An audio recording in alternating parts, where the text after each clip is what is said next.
भक्तजनों, माताओं, बहनों, सादर जय श्री कृष्ण। हमारे YouTube चैनल में आप सभी का बहुत बहुत स्वागत है।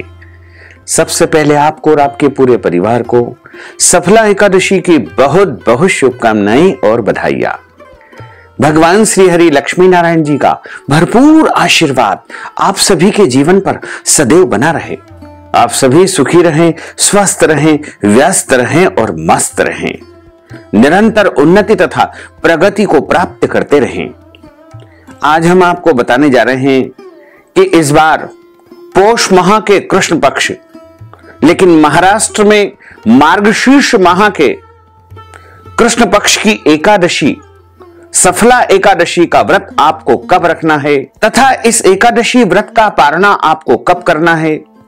एकादशी व्रत में कौन कौन से नियमों का पालन करना चाहिए और एकादशी का जो संकल्प है वो किस प्रकार से धारण करना चाहिए। सफला एकादशी व्रत में किस प्रकार से प्रभु का पूजन अर्चन करना चाहिए, ये संपूर्ण जानकारी आज हम आपको प्रदान करने जा रहे हैं। आप सभी से अनुरोध है कि इस वीडियो को अंत तक देखें और देखने के बाद अधिक से अधिक लोगों को शेयर भी कर दीजिएगा, ताकि ज्ञानवर्धक जानकारी प्राप्त करके सभी सनातन धर्म को मानने वाले भक्तजन इससे लाभान्वित हो सके।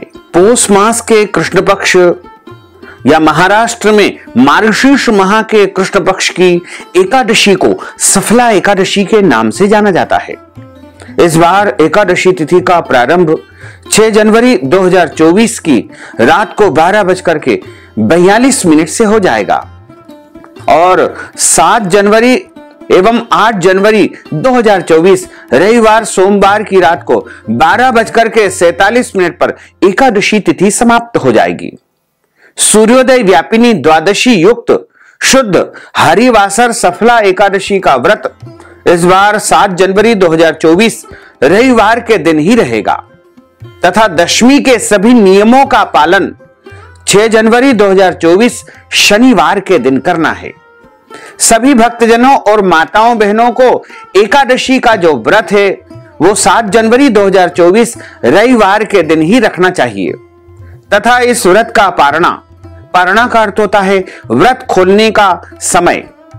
व्रत खोलने का जो दिन रहेगा, पारणा का जो दिन रहेगा वो 8 जनवरी 2024 सोमवार की सुबह 7:31 से लेकर के 9:31 तक रहेगा। हमारे धर्म ग्रंथों और पुराणों में एकादशी का जो व्रत है वो सबसे बड़ा व्रत माना जाता है। सभी भक्तजनों और माताओं बहनों को एकादशी का व्रत अवश्य करना चाहिए। प्रत्येक माह में 2 एकादशी आती है, दोनों ही एकादशी का व्रत करना चाहिए और जब 1 साल हो जाए या 24 एकादशी हो जाए या 26 एकादशी हो जाए तब अपने जीवन में कम से कम एकादशी व्रत का उद्यापन एक बार अवश्य ही करना चाहिए। विष्णु एकादशी गीता तुलसी विप्रोधे नभः असारे दुर्ग संसारे षटपदी मुक्तिदायिनी। अर्थात श्री हरि भगवान विष्णु जी का पूजन करना, एकादशी का व्रत रखना, गीता जी का पाठ करना, तुलसी जी का पूजन एवं दर्शन करना, ब्राह्मण देवताओं की सेवा करना, उनको दान करना, ब्राह्मण देवताओं को घर बुला करके भोजन करवाना, गौ माता की रक्षा एवं सेवा करना, ये 6 कार्य इस कठिन संसार सागर को पार करने हेतु मुक्तिदायक बताए गए हैं। जो भक्तजन एकादशी का व्रत करते हैं उनके जन्म जन्मांतर के समस्त पाप दोष नष्ट हो जाते हैं। पूरे वर्ष में 24 एकादशी आती है। प्रत्येक माह में 2 बार एकादशी आती है, एक कृष्ण पक्ष में, दूसरी शुक्ल पक्ष में। जिस साल अधिक मास या पुरुषोत्तम मास आता है उस वर्ष 2 अधिक एकादशी आती है, यानी कुल मिलाकर के उस साल 26 एकादशी आती है और प्रत्येक एकादशी का हमारे धर्म ग्रंथों और पुराणों में भिन्न भिन्न महत्व बताया गया है। इस बार जो पौष माह के कृष्ण पक्ष की एकादशी है उसका नाम सफला एकादशी है, जो कि समस्त कार्यों को सफल करने वाली एकादशी मानी गई है। सभी फलों को देने वाली एकादशी है। इस दिन एकादशी व्रत में भगवान को फल का भोग अवश्य लगाना चाहिए तथा उनको फल अर्पण करके ही स्वयं फलाहार या फल ग्रहण करना चाहिए। पद्म पुराण में बताया हुआ है कि एकादशी का व्रत भगवान श्री लक्ष्मी नारायण जी का परम प्रिय व्रत है। एकादशी का व्रत करने से मनुष्यों के कई जन्मों के पाप जड़ से नष्ट हो जाते हैं तथा उनके पुण्य का उदय होता है। जब मनुष्य के जन्म जन्मांतर के पाप नष्ट हो जाते हैं तभी उन्हें सांसारिक एवं भौतिक सुखों की प्राप्ति होती है। जो भक्तजन माताएं बहनें एकादशी का व्रत करते हैं उनको दशमी तिथि से लेकर के द्वादशी तक कुछ महत्वपूर्ण नियमों का पालन अनिवार्य रूप से करना चाहिए। इस बार दशमी तिथि के सभी नियमों का पालन आपको 6 जनवरी 2024 शनिवार को करना है तथा 7 जनवरी 2024 रविवार को एकादशी का व्रत करना है और 8 जनवरी 2024 सोमवार के दिन द्वादशी के नियमों का पालन करते हुए व्रत का पारणा करना चाहिए।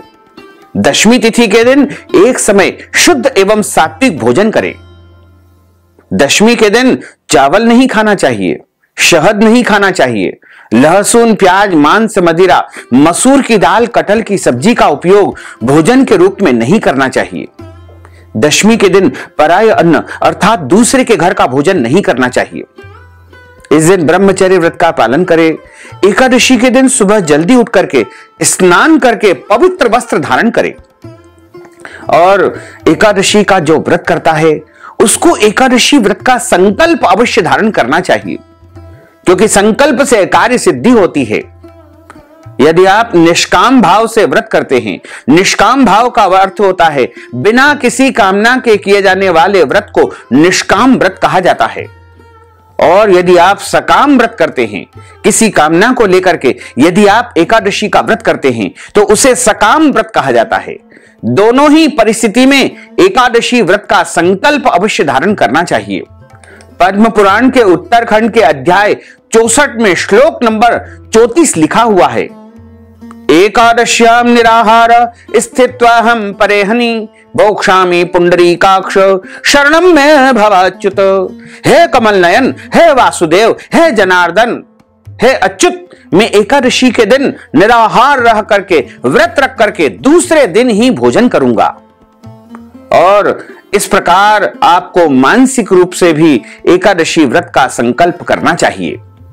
यदि आप संकल्प करने में सक्षम हैं, आपके पास व्यवस्थाएं हैं, तो आप अपने घर के पूजा स्थल में, देवघर में या भगवान के सामने बैठ करके, मंदिर में बैठ करके या पूर्व अथवा उत्तर दिशा की तरफ मुंह करके हाथ की मुद्रा को इस प्रकार रख करके हाथ के मध्य भाग में जल रखे, तुलसी जी का पत्ता रखे, सुपारी रखे, पैसा रख ले और अक्षत के स्थान पर जौ अथवा तिल रख लीजिएगा।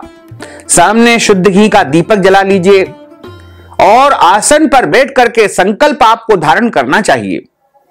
जब संकल्प धारण करें तो 3 बार आपको बोलना है, ओम विष्णुवे नमः, ओम विष्णुवे नमः, ओम विष्णुवे नमः। ओम तिथिर्विष्णु सुधावारो नक्षत्रम विष्णुरेव च योगश्च करणम विष्णुः सर्वं विष्णुमयं जगत्। ओम विष्णुर्विष्णुर्विष्णुः श्रीमद्भगवतो महापुरुषस्य विष्णोराज्ञया प्रवर्तमानस्य अद्य श्री ब्रह्मणोन्हि द्वितीय परार्धे श्री श्वैतवाराह कल्पे वैवस्वत मन्वंतरे अष्टाविंशतितमे कलियुगे कलि प्रथम चरणे भूर्लोके भारतवर्षे भरतखंडे जम्बूद्वीपे आर्यावर्तांतर्गत ब्रह्मवर्तैक देशे अवंतिकायां विशाला क्षेत्रे मध्य प्रदेशे भोपाल मंडलांतर्गते ही आप जिस नगर में, जिस राज्य में, जिस शहर में, जिस प्रदेश में निवास करते हैं वहां का नाम आपको उच्चारित करना चाहिए। श्रुति स्मृति पुराणोक्त वैदोक्त फल प्राप्त्यर्थम अद्य दिवसे संवत 2080 मासानां मासे पुण्य पवित्र मासैः पौष मासैः कृष्ण पक्षैः एकादश्यायां पुण्यतिथयोः रविवासरान्वितायां मा विशाखा दिवस नक्षत्रैः मेष राशिस्ते श्री देवराज गुरुः तुला राशिस्ते श्री चंद्रैः धनु राशिस्ते श्री सूर्ये शेषेषु ग्रहेषु यथा यथम राशि स्थान इस्सु एवं ग्रह गुण गण विशेषण विशिष्टायाम शुभ पुण्य तिथौ। आप सब बोलिएगा मम आत्मनः, अपने नाम और गोत्र का उच्चारण कर लीजिएगा। आपको यदि अपना गोत्र याद नहीं है तो आप ब्रह्म गोत्र या कश्यप गोत्र बोलकर भी संकल्प धारण कर सकते हैं, क्योंकि हम सभी ब्रह्मा जी की संतान हैं, कश्यप ऋषि की संतान हैं। इसलिए आप सभी कश्यप गोत्र या ब्रह्म गोत्र बोल करके संकल्प को परिपूर्ण कर सकते हैं। अपना नाम और गोत्र बोल करके यदि आप एकादशी व्रत का पुण्य फल अपने माता पिता परिजन पितृ या मृतक व्यक्ति या किसी भी प्रियजन को अर्पण करना चाहते हैं तो आप उनका नाम भी यहां पर उच्चारित कर सकते हैं। श्रुति स्मृति पुराणोक्त वेदोक्त फल प्राप्त्यर्थम संकल्पित कामना संसिद्ध्यर्थम लोके सभायाम राजद्वारे व्यापारे कृषि कार्ये सेवा कार्ये यश विजय लाभादि प्राप्त्यर्थम इह जन्मनि जन्मांतरे व सकल दुरितोपशमनार्थम आदि दैविक आदि भौतिक आध्यात्मिक त्रिविध तापोपशमनार्थम वात पित्त कफ जन दोष परिहारार्थम आदित्याद्यावाहित नवग्रह देवताः प्रसन्नार्थम सर्वदेवताः प्रसन्नार्थम भगवते श्री लक्ष्मी नारायण देवता प्रीत्यर्थंच अद्य से सफला एकादश्यायाम व्रत कर्माहम करिष्ये। इस प्रकार संकल्प प्रभु को समर्पित करने के बाद हाथ जोड़ करके उनसे प्रार्थना करें, प्रभु से निवेदन करें कि हे प्रभु, आज हम सफला एकादशी का व्रत करने जा रहे हैं। आपकी कृपा तथा आपके आशीर्वाद से सभी नियमों का पालन करते हुए पूरे विधि विधान से हम सफला एकादशी का व्रत कर सके तथा आपकी कृपा एवं आपका आशीर्वाद हमारे ऊपर एवं हमारे पूरे परिवार के ऊपर सदैव बना रहे। इस प्रकार आपका एकादशी का व्रत आरंभ हो जाएगा। जो भक्तजन एकादशी का व्रत करते हैं उनको सर्वप्रथम सूर्य भगवान को अर्घ्य देकर के माता पिता को प्रणाम करके उनका आशीर्वाद ले, पितरों को प्रणाम करे, तुलसी जी का पूजन करे। कई लोग कहते हैं कि रविवार का दिन है, तुलसी जी का पूजन कैसे करें? तो हम आपको बता दें कि रविवार के दिन तुलसी जी तोड़ना वर्जित है। तुलसी जी को आप जल भी चढ़ा सकते हैं, उनका पूजन भी कर सकते हैं, कोई दोष नहीं लगेगा। तुलसी जी के यहां दीपक भी आप जला सकते हैं। इसके साथ ही गौ माता का पूजन करें। यदि संभव हो तो गौ माता को इस दिन फल अवश्य खिलाएं और इस दिन भगवान का पूजन अर्चन विशेष रूप से करके उनको फल अर्पण करना चाहिए, क्योंकि सफला एकादशी के दिन जो मनुष्य प्रभु को फल अर्पण करता है उसके जीवन में उसे सभी प्रकार के फलों की प्राप्ति होती है और सभी कार्य उसके सफल हो जाते हैं। एकादशी के दिन प्रभु को विशेष रूप से श्रृंगारित करना चाहिए। यदि आपके घर में परिवार में ठाकुर जी की, बाल गोपाल जी की, लड्डू गोपाल जी की विशेष सेवा पूजा होती है तो आप उस विधि से करें। अन्यथा एक चौकी के ऊपर पीला कपड़ा बिछा करके उसके मध्य में भगवान लक्ष्मी नारायण की या बाल गोपाल जी की, राधा कृष्ण जी की या शालिग्राम जी की स्थापना करके और उनके सीधे हाथ की तरफ गेहूं की ढेरी रख करके उसके ऊपर तांबे मिट्टी का कलश रख करके और आम के पत्ते रख करके और कलश का पूजन करें, ठाकुर जी का पूजन करें, आरती उतारे। एकादशी के दिन किसी को भी अन्न का सेवन बिल्कुल नहीं करना चाहिए। एकादशी के दिन फलाहार करें। यदि आप चाहें तो एक बार फलाहार करें। यदि ऐसा सामर्थ्य आपके शरीर में नहीं है तो आप 2 बार भी फलाहार कर सकते हैं, 3 बार भी फलाहार कर सकते हैं। लेकिन ध्यान रखें, किसी भी परिस्थिति में आपको एकादशी के दिन अन्न का सेवन बिल्कुल नहीं करना चाहिए। एकादशी के दिन यदि आपको दवाई लेना है तो आप फलाहार करके दवाई खा सकते हैं, इसका कोई दोष नहीं है। जल पी सकते हैं, कोई दोष नहीं लगेगा। दूध पी सकते हैं, कोई दोष नहीं लगेगा। चाय कॉफी पी सकते हैं, कोई दोष नहीं लगेगा। लेकिन अन्न नहीं खाना चाहिए। दाल चावल रोटी और जितने भी प्रकार के अन्न बताए गए हैं उनका सेवन एकादशी के दिन बिल्कुल नहीं करना चाहिए। यदि आप पान खाते हैं तो आपको एकादशी के दिन कत्थे का उपयोग पान में नहीं करना चाहिए, या संभव हो तो इस दिन पान न खाएं। एकादशी का जो सर्वोत्तम फलाहार है वो गाय का दूध और फल माने गए हैं। इसके अलावा सभी प्रकार के जो ड्राई फ्रूट्स होते हैं, सूखा मेवा होते हैं, बादाम होते हैं, काजू होते हैं, किशमिश होते हैं, मखाने होते हैं, साबूदाने होते हैं, आलू होते हैं, मूंगफली दाने होते हैं, और केला, सेवफल, चीकू, पपीता, नारंगी या जो भी प्रकार के फल, कई प्रकार के फलाहारी वस्तु आजकल प्रायः प्राप्त हो जाती है, या घर में भी आप फलाहार बना करके और उसका उपयोग भगवान को भोग लगाकर ही करना चाहिए। कभी भी असमर्पित वस्तु भक्त को ग्रहण नहीं करना चाहिए। जो भी वस्तु आप अपने लिए लाते हैं उसको पहले प्रभु को समर्पित कर दीजिएगा और उसके बाद ही स्वयं उपयोग करेंगे तो वह प्रसादी वस्तु हो जाएगी। एकादशी के दिन झूठ न बोले, क्रोध न करे, लड़ाई झगड़ा एवं वाद विवाद बिल्कुल न करे। घर में प्रसन्नता का वातावरण निर्मित करके रखे, क्योंकि जिस घर में प्रेम रहता है, प्रसन्नता रहती है, वहां पर देवी देवताओं का निवास माना जाता है। और जिस घर में कलह होता है, लड़ाई झगड़ा होता है, वाद विवाद होता है, वहां से देवी देवता हमेशा के लिए बाहर चले जाते हैं और उस घर में अलक्ष्मी यानी दरिद्रता का निवास होता है। इसलिए आप यदि अपने घर में देवी देवताओं का स्थान चाहते हैं तो आपको अपने घर में लड़ाई झगड़ा, वाद विवाद, कलह बिल्कुल नहीं करना चाहिए। और पुरुषों को चाहिए कि वो महिलाओं का अपमान बिल्कुल न करें, क्योंकि महिलाओं को लक्ष्मी का स्वरूप माना गया है। एकादशी के दिन आपको ब्रह्मचर्य व्रत का पालन करना चाहिए।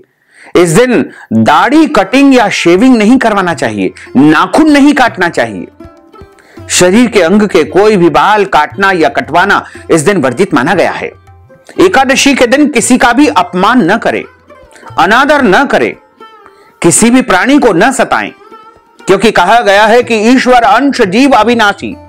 प्रत्येक प्राणी में, प्रत्येक जीव में ईश्वर का वास माना गया है। साथ ही दिन में सोना नहीं चाहिए और रात्रि में जागरण करके ही आपको एकादशी व्रत धारण करना चाहिए। अब सवाल आता है कि जब दिन में नहीं सोएंगे तो रात्रि में जागरण कैसे करेंगे? तो ऐसे में यदि आप दिन में सोना बहुत ज्यादा आवश्यक मानते हैं तो थोड़ा सा विश्राम आप करने के बाद स्नान कर लेवे, और पूरी रात यदि आप नहीं जाग सकते हैं तो जितना सामर्थ्य है, जितनी शक्ति है, जितना जागरण आप कर पाए उतना जागरण करके भगवान का भजन तथा कीर्तन करते हुए आपको भगवान के स्मरण में रात्रि को व्यतीत करते हुए निद्रा को ग्रहण करना चाहिए। और एकादशी का पूजन पाठ करने के बाद ब्राह्मण देवता के मुख से ही एकादशी व्रत कथा सुनना चाहिए, क्योंकि ब्रह्म वाक्य जनार्दन, जब आप ब्राह्मण देवता के मुख से कथा का श्रवण करेंगे तब आपको जनार्दन यानी भगवान विष्णु के मुखारविंद से कथा सुनने का पूरा पुण्य प्राप्त होगा। और ब्राह्मण देवता के मुख से कथा सुनने के बाद उनको यथाशक्ति दक्षिणा प्रदान करें। यदि संभव हो तो अगले दिन पारणा के समय उनको भोजन करवाएं। भोजन नहीं करवा पाते हैं तो उनको आटा, दाल, चावल, सीधा सामग्री का दान करें। यदि दान भी नहीं कर पाते हैं तो ब्राह्मण देवता को नगद धन राशि देकर भी एकादशी का पुण्य आप प्राप्त कर सकते हैं। एकादशी के दिन किसी भी परिस्थिति में सुबह ब्रह्म मुहूर्त से लेकर के अगले दिन सूर्योदय तक अन्न ग्रहण नहीं करना चाहिए। आप चाहें तो एक से अधिक बार फलाहार ग्रहण कर सकते हैं, लेकिन अन्न नहीं ग्रहण करना चाहिए। चाहे एकादशी तिथि समाप्त हो जाए या न हो, दोनों ही परिस्थिति में आपको अन्न का सेवन नहीं करना चाहिए। कई लोग कहते हैं कि एकादशी तिथि अब समाप्त हो गई है, ऐसे में हम भोजन कर सकते हैं, अन्न ग्रहण कर सकते हैं। यह तरीका उनका बिल्कुल गलत है। और एकादशी का जो व्रत है वो सुबह ब्रह्म मुहूर्त से ही प्रारंभ हो जाता है। तो एक दिन पहले आप जो नियम बताए गए हैं उसके अनुसार भोजन आदि करके और अपने आप को पवित्र कर ले। और शुभ मुहूर्त में एकादशी के अगले दिन ही व्रत का पारणा करना चाहिए। पारणा का अर्थ होता है व्रत खोलना। इस बार सफला एकादशी का व्रत 7 जनवरी 2024 रविवार के दिन है और इस व्रत को खोलने का समय यानी पारणा करने का जो दिन रहेगा वो 8 जनवरी 2024 सोमवार की सुबह 7:31 से लेकर के 9:31 तक रहेगा। एकादशी का जब पारणा किया जाता है तो उस दिन भी आपको सुबह जल्दी उठना है और स्नान करना है, शुद्ध वस्त्र धारण करना है तथा भगवान का पूजन अर्चन करने के बाद हाथ में जल लेकर के आप कहिएगा 3 बार विष्णु विष्णु या भगवान विष्णु जी का नाम उच्चारण करने मात्र से भी संकल्प की विधि संपन्न हो जाती है। उसके बाद आप कहिए कि मैंने एकादशी का व्रत किया है और मैं व्रत का पारणा करने जा रहा हूं। यदि अगले दिन कोई और व्रत करना है जैसे सोमवार का व्रत या प्रदोष का व्रत, तो ऐसे में आप फल या फलाहारी वस्तु खा करके व्रत का पारणा कर सकते हैं। तुलसी जी और जल के माध्यम से भी आप व्रत का पारणा कर सकते हैं। ड्राई फ्रूट्स से भी आप व्रत का पारणा कर सकते हैं या केवल पंचामृत पीकर भी आप व्रत का पारणा कर सकते हैं। लेकिन ध्यान रखें, जब हम व्रत का पारणा करें उस दिन ब्राह्मण देवता के निमित्त भोजन की व्यवस्था अवश्य करना चाहिए। चाहे आप उनको अन्नदान कर दें या भोजन के निमित्त नगद धन राशि दे दें या उनको घर बुला करके भोजन करवा दें, क्योंकि पारणा वाले दिन भोजन करवाने से एकादशी का पूरा पुण्य मनुष्य को प्राप्त हो जाता है। जिस दिन एकादशी का व्रत पारणा किया जाए उस दिन आपको शुद्ध और पवित्र भोजन ग्रहण करना चाहिए। उस दिन लहसुन, प्याज, मांस, मदिरा का उपयोग नहीं करना चाहिए। व्रत पारणा वाले दिन चावल का उपयोग अवश्य करना चाहिए, क्योंकि दशमी और एकादशी दोनों दिन निरंतर हम चावल का परित्याग करते हैं। चावल को देव अन्न की संज्ञा दी गई है, इसलिए देव अन्न का सम्मान बरकरार रखते हुए पारणा वाले दिन चावल का उपयोग भोजन में अवश्य करना चाहिए। यदि सुबह के समय आप चावल नहीं खा पाते हैं, किसी कारणवश आपका व्रत है, तो आप शाम को जब भोजन करें उस समय भी चावल का उपयोग कर सकते हैं। हमारे सनातन हिंदू धर्म में मोक्ष को मनुष्य जीवन का लक्ष्य माना जाता है। आत्मा कर्म के अनुसार 84 लाख योनियों में भटकते भटकते कहीं मनुष्य जीवन को प्राप्त करती है और मनुष्य जीवन का मुख्य उद्देश्य सत्कर्म करके मोक्ष प्राप्ति है। इसलिए मानव जीवन को अन्य योनियों में सबसे अधिक महत्वपूर्ण माना गया है। मोक्ष प्राप्त किए बिना मनुष्य को बार बार इस संसार सागर में आना पड़ता है। पद्म पुराण में मोक्ष की कामना करने वाले प्राणियों के लिए एकादशी का व्रत सबसे महत्वपूर्ण व्रत माना गया है। इसका उद्देश्य पितरों को मुक्ति दिलाना भी है, क्योंकि जब हम अपने पूर्वजों पितरों के निमित्त मृतक परिजनों के नाम से एकादशी का व्रत करते हैं तब उनको मोक्ष की प्राप्ति होती है। यदि आपके घर में पितृ दोष है तो आपको सभी एकादशियों का व्रत करके उनको समर्पण अवश्य करना चाहिए। उनके कर्मों एवं बंधनों से उनको मोक्ष प्राप्त होता है, मुक्ति मिलती है। श्री हरि के प्रताप से मनुष्य के पापों का नाश होता है और मनुष्य की अंतिम समय जब आता है, मृत्यु आती है, तब उसका भी उद्धार हो जाता है। सफला एकादशी के दिन अन्य एकादशियों की तरह ही व्रत करने का विधान है। सफला एकादशी से एक दिन पहले यानी दशमी के दिन सात्विक भोजन करना चाहिए तथा सोने से पहले भगवान श्री हरि विष्णु जी का स्मरण अवश्य करना चाहिए। सफला एकादशी के दिन सुबह स्नान आदि से निवृत्त होकर के पूरे घर में गंगा जल, यमुना जल या तीर्थ जल छिड़क करके घर को पवित्र करना चाहिए। इसके बाद भगवान विष्णु जी की पूजा अर्चना करनी चाहिए। तुलसी जी के पत्ते रविवार के दिन तोड़ना वर्जित माना गया है, इसलिए शनिवार के दिन आप तुलसी जी के पत्ते तोड़ करके रख लीजिएगा। यदि किसी कारणवश तुलसी जी के पत्ते आप नहीं तोड़ पाए हैं तो आप चढ़े हुए तुलसी जी के पत्ते या सूखे हुए तुलसी जी के पत्ते धो करके बार बार उपयोग कर सकते हैं। यदि पुराने तुलसी जी के पत्ते रखे हुए हैं तो उनको भी धो करके या तुलसी जी का चूर्ण भी भगवान की पूजा में उपयोग कर सकते हैं। या तुलसी जी की जो सूखी वाली लकड़ी होती है उसको भी आप पूजा में उपयोग कर सकते हैं। भगवान विष्णु जी का विधि विधान से पूजन करने के बाद में भगवान विष्णु जी की कथाओं का श्रवण करना चाहिए, प्रभु के महात्म को श्रवण करना चाहिए। सफला एकादशी की रात्रि को भगवान श्री हरि का भजन तथा कीर्तन करना चाहिए। द्वादशी के दिन पुनः भगवान विष्णु जी का पूजन करके ब्राह्मणों को भोजन करवा करके उन्हें दक्षिणा देकर के विदा करना चाहिए। उसके बाद परिवार के साथ बैठ करके उपवास को, व्रत को खोलना चाहिए या व्रत का पारणा करना चाहिए। मोक्ष की प्राप्ति के इच्छुक व्यक्तियों के लिए सनातन धर्म में एकादशी का व्रत बहुत ही पुण्यकारी है। इस व्रत के पुण्य प्रताप से मनुष्य के सारे पाप धुल जाते हैं और उसे जीवन मरण के चक्र से मुक्ति प्राप्त होती है। पारणा का अर्थ होता है व्रत खोलना। एकादशी पारण व्रत के अगले दिन यानी सूर्योदय के बाद ही किया जाता है। द्वादशी तिथि के अंदर पारणा करना वैसे बहुत अच्छा माना जाता है, लेकिन किसी कारणवश यदि द्वादशी तिथि समाप्त हो जाए तो भी आप त्रयोदशी में भी व्रत का पारणा कर सकते हैं। पारणा को हरिवासर के दौरान यानी एकादशी के दिन कभी भी नहीं करना चाहिए। हरिवासर समाप्त होने के बाद ही व्रत को खोलना चाहिए। हरिवासर द्वादशी तिथि की 1/4 अवधि के बराबर है। व्रत खोलने का सबसे श्रेष्ठ समय प्रातः काल का समय माना जाता है। मध्याह्न काल के दौरान व्रत को नहीं खोलना चाहिए। यदि कुछ कारणों से प्रातः काल के दौरान आप व्रत नहीं खोल सके हैं तो आप व्रत को मध्याह्न के बाद यानी शाम के समय ही व्रत को खोलें। इस प्रकार आप सभी को एकादशी का व्रत धारण करना चाहिए।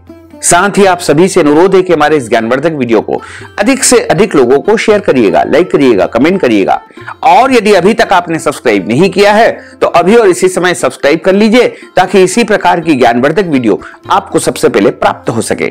आपको और आपके पूरे परिवार को सादर जय श्री कृष्ण, सादर धन्यवाद।